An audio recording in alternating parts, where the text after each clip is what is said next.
ராமநாதபுரம் மாவட்டம் பசும்பொன் என்ற இடத்தில் பிறந்தவர்தான் திரு பசும்பொன் முத்துராமலிங்க தேவர். இவர் காலத்தில் ஒரு சமூக இனத்தவர்கள் கோவிலுக்குள் நுழையக்கூடாது என்ற கொடுமையை எதிர்த்து அவர்களை முதலில் மதுரை மீனாட்சி அம்மன் கோவிலுக்குள் பிரவேசிக்க வைத்த பெருமை இவரையே சாரும். பிரிட்டிஷ் ஆட்சியாளர்கள் காலத்தில் கொண்டு வரப்பட்டதுதான் குற்ற பரம்பரை சட்டம்.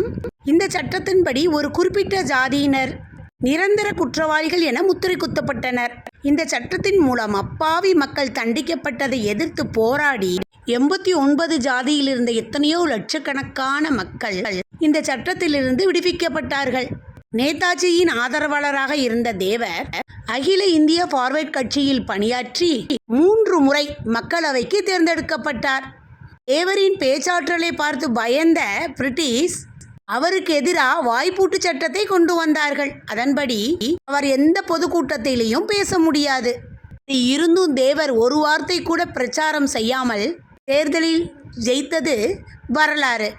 தனக்கு சொந்தமான 87,000 ஏக்கர் நிலத்தை பிற்படுத்தப்பட்டவர்களுக்கும் இஸ்லாமியருக்கும் தானம் செய்தார்கள். என்னதான் ஜமீன் குடும்பத்தில் பிறந்திருந்தாலும் தேவர் ஏழைகளுக்காகவும் ஒடுக்கப்பட்டவர்களுக்காகவும் தன் வாழ்க்கையையே தியாகம் செய்தார்கள்.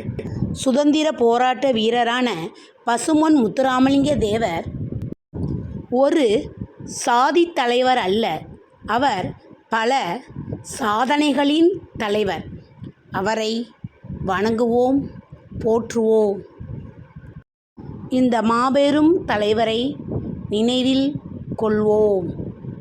நன்றி.